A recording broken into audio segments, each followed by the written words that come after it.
छोड़ो बेकार की बातें, हमें नहीं अपनानी। आओ बच्चों तुम्हें सुनाओ अच्छी एक कहानी। सुनो कहानी, आओ सुनो कहानी, चलो सुनो कहानी, सुनो कहानी।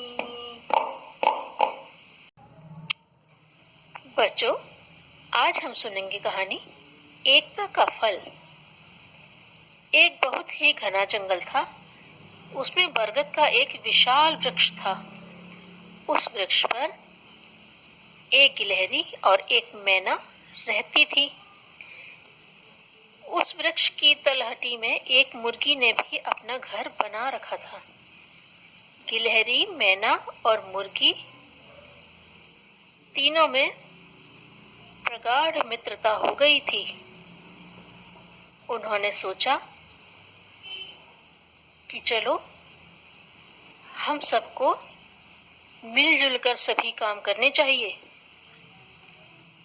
तो गिलहरी बोली, मैना दीदी, हम तीनों अलग अलग खाना बनाते हैं, जिसमें समय ज्यादा लगता है।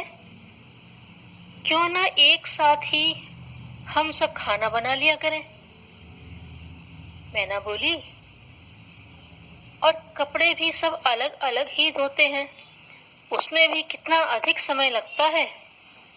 मुर्गी ने कहा, सभी को अपने बगीचों की अलग अलग रखवाली करनी पड़ती है। कभी कभी तो हम तीनों ही रात भर जागती रहती हैं, उससे भी क्या लाभ है।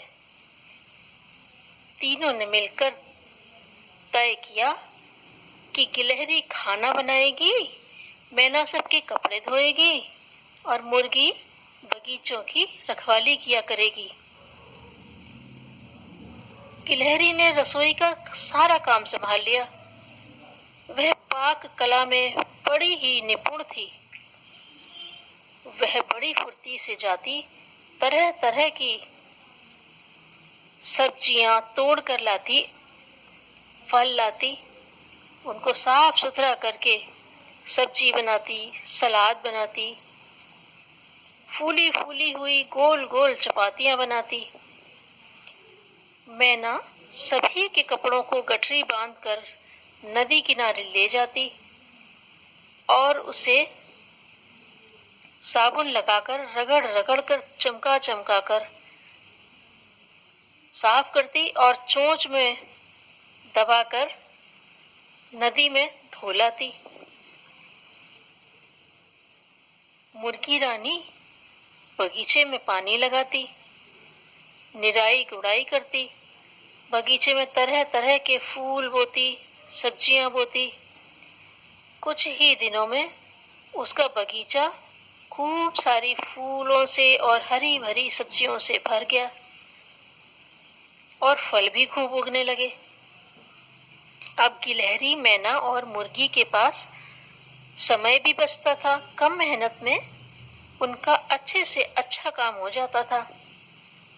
इससे उनकी शक्ति की भी बचत होती थी।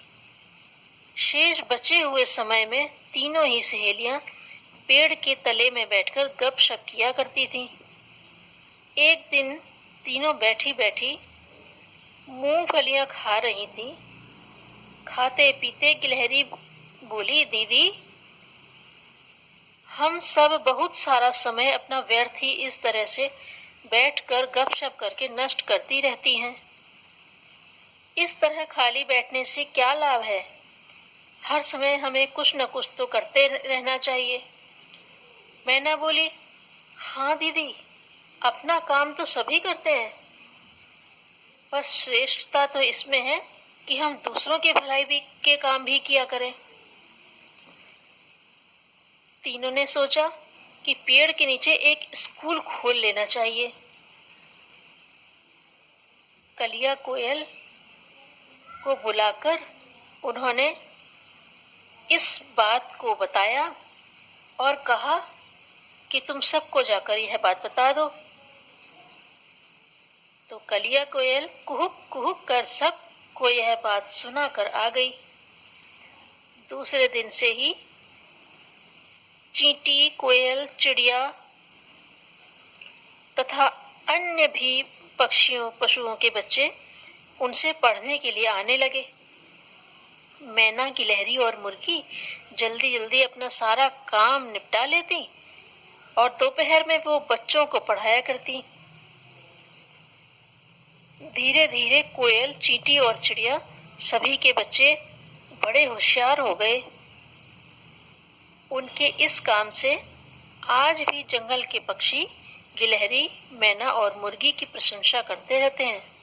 सच है ना, जो अपना काम मिलजुल कर करते हैं वे सुखी रहते हैं और दूसरों की प्रशंसा पाते हैं।